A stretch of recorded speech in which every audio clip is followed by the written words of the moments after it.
Good morning, evening, or afternoon, whatever time it is, wherever you are. I hope you're having a good one. I'm the Mainly Digger, and this video is about my volunteer service. If you don't know, for a school project, I had to volunteer at the Museum/Historical Society in Waterville. It is the Redington Museum after Asa Redington. It's a house for his son. It's an amazing museum, and it's so much fun just to be able to sit down and be around that much Waterville history, that many relics, that much just historic stuff, like clothes that the Redington family wore are there and on display. It's just a weird, interesting, awesome feeling. What I'm doing there is I'm recording history by taking letters and personal correspondence and scanning it to the computer and uploading it to the internet. It seems like a mindless process, and it kind of is, but I started to read the letter.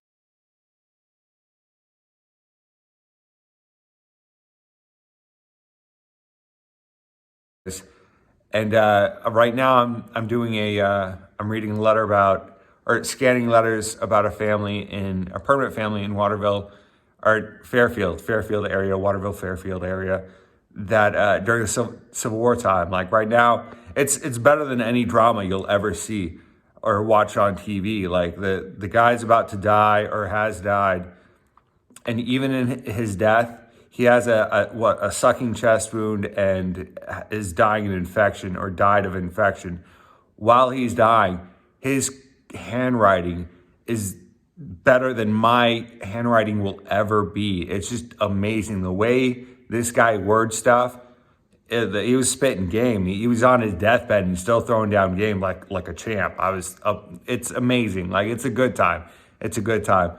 But I'm surrounded by all this history, by relics, and it's hard to get work done because you're just looking left and right and seeing different things.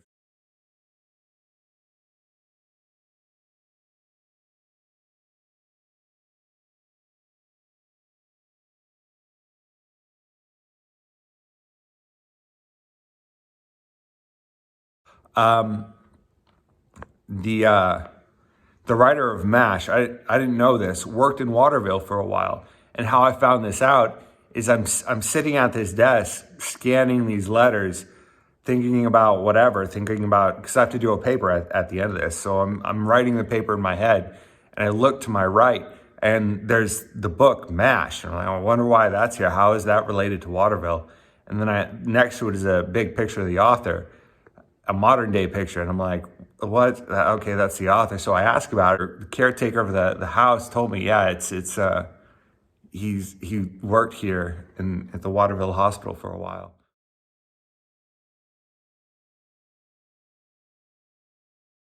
But there's so much history in Waterville. There's so much history in that house.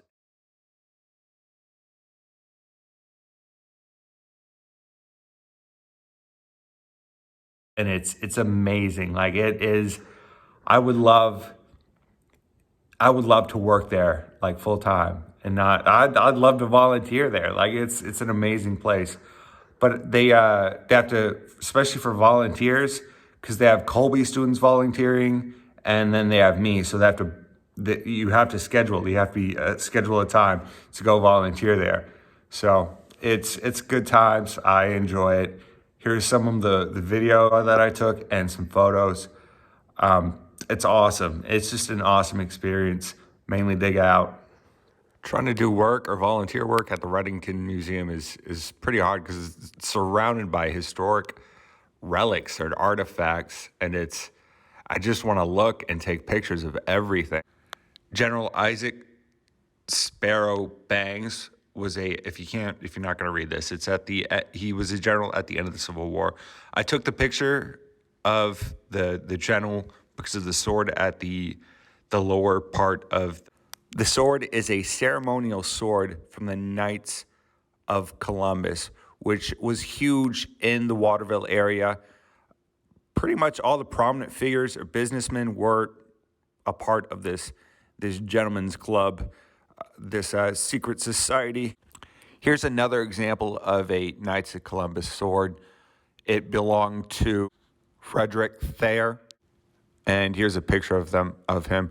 The Thayer is a huge name or a huge family name in Waterville. A lot of them become medical doctors or have become medical doctors. There's even a hospital named after them in Waterville. This is the Thayer Hospital in Waterville, per 1950. It does not look like that now, but they have a huge name. Thayer's a huge name in Waterville. Another cool little relic, a Mason pin. I love the Freemasonry, and it's cool to me. But what I noticed is it's not as big as it was in Pennsylvania, or during that time. The members didn't have it as much of pull in society as they in Waterville as they did in Chambersburg, Pennsylvania. But still, they're still up here. They're still a prominent fixture in Waterville society. I thought this was cool. It's a surveyor's desk with all surveying utensils. They did a lot of mapping, or they did a lot for mapping and mapping Waterville and Maine. Here I'm just recording some of their tools that they used. It's just cool. It's cool stuff. I don't know. I just thought these were cool too. They make a good picture. These caught my eye because I had a stepmother who used to have china like that. The dolls are just creepy. I don't like dolls, but they're always fun. Old pictures. All of this stuff is from family members of people who lived in Waterville. All the cool little utensils, all the stuff like I would love to find metal detecting, or some of the stuff I have found or will find or could find. It's always a good little database to look at. Some money, currency, good times. There's the Freemason pennant. Some cool stuff. Some instruments, bands. Waterville pretty much had everything. It was a thriving little city.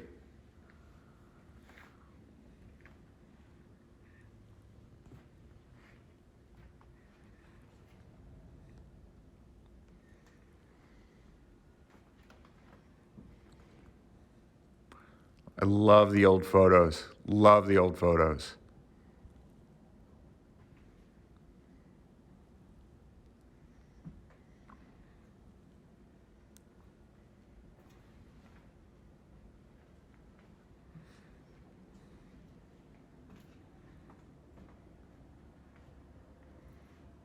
Old books. So many old books there. Like I'm literally surrounded by history or Waterville relics from different. See, oh yeah, there we go. Oh,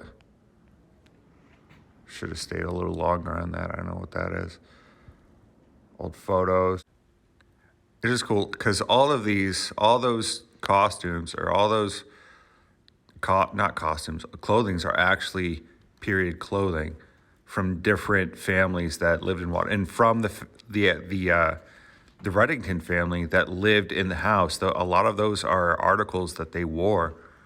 Just a cool little fact. This is like the other side of the table. Going to the darker zone, the darker. This is all like Civil War stuff, tools, weapons, which is awesome. Like actual Civil War clothes, like worn during the Civil War times. I should have turned the light on. I didn't though. But like all Civil War stuff, cool stuff. Rifles, muskets, swords. So these weapons were actually used. That's what is so cool about them. These swords were actually Civil War cavalry swords, which is awesome. I so wished it gave a description of the family that it came from, but it did not. It just gave a cavalry sword or whatever. Can't see what this. Oh, this is the canoe. So there was a canoe making company in Maine, or in Waterville, you didn't see the thing, but it was like 1930s. And this is kind of like this is the other side of the table, right around where the surveyor's desk is. And the clothes are at the end of this table. Some old signs, Hathaway buildings, the mill that I've viewed a couple times. I love maps. They're great for metal detecting, so I've taken a picture of a couple of these maps. Maps are always a good reference point, especially, I'll say it again, for metal detecting. Huge fan of maps. I'm a huge fan of maps. I wish I could have gotten a better picture of this, but I didn't. But this is a cool picture of Waterville from 1895.